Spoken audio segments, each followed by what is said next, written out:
हाँ जी।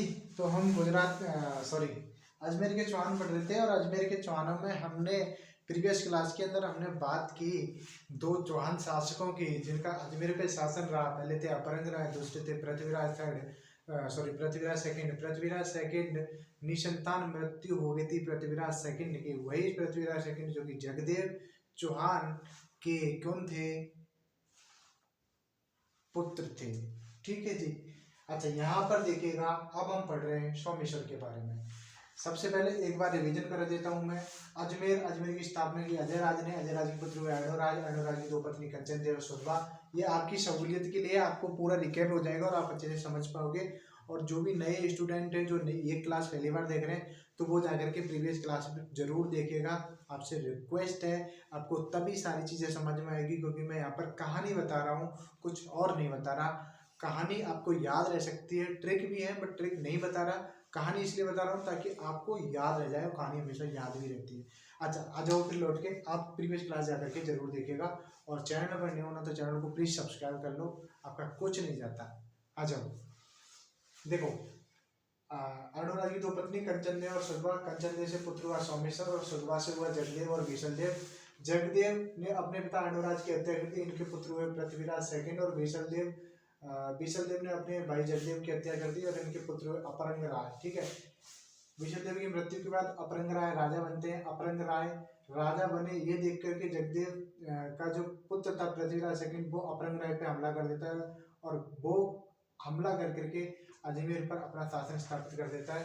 बट 1159 के अंदर, उनहत्तर के अंदर वो निसंतान उनकी मृत्यु हो जाती है। और तब जाकर के यहाँ पर सोमेश्वर जी अपना लक आजमाने आते हैं। वो कैसे हुआ वो हम बात कर लेते हैं। देखिएगा, बात है 1155 की। 1155 के अंदर जगदेव चौहान जो थे, जो कि अणुराज के पुत्र थे, इन्होंने मार दिया था अपने पिता अणुराज को।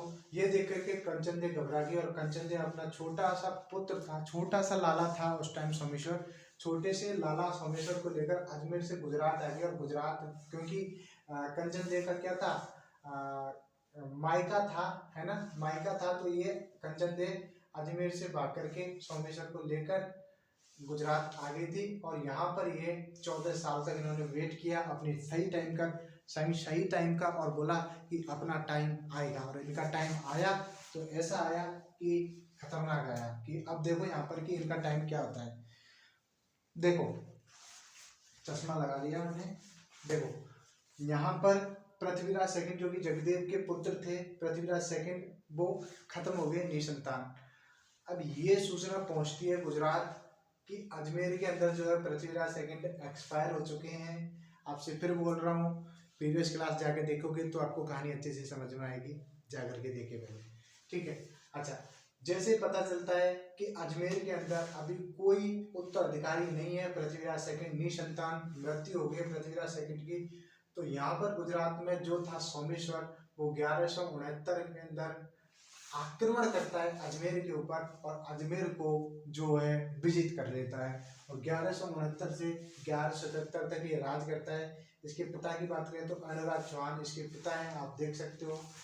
माता की बात करें तो माता कंचन देव इनकी। मामा की बात करें तो कुमारपाल चालुक्य इनके राजा हैं, जो कि यहाँ पर मैंने बताया कि 1155 में जो जगदेव ने अणुराज की हत्या कर दी, तो ये भाग करके गुजरात आ गए। उस टाइम गुजरात में जो शासन था वो कुमारपाल का था, और कुमारपाल कंचन देव के भाई थे, इसका मतलब कि सोमेश्वर के मामा हुए।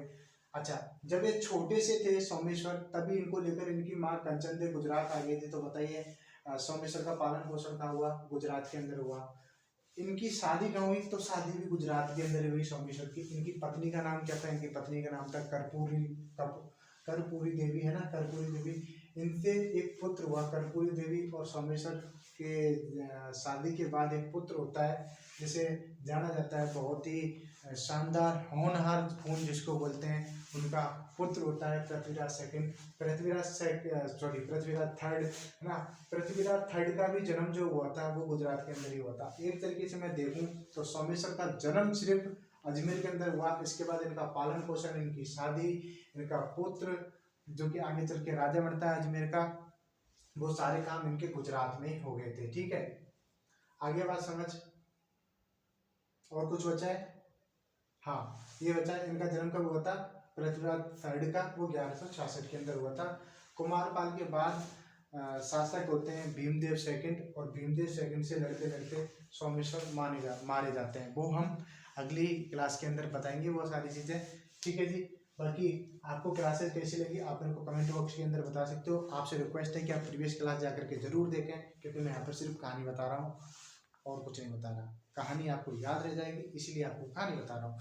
ठीक है, चैनल पर नहीं हो सब्सक्राइब करिए, कर दीजिए यार। आपको कुछ नहीं जाता, आपका कुछ भी नहीं जाता, लिटरली भागो मत, रुक जाओ, आपका कुछ नहीं जाता।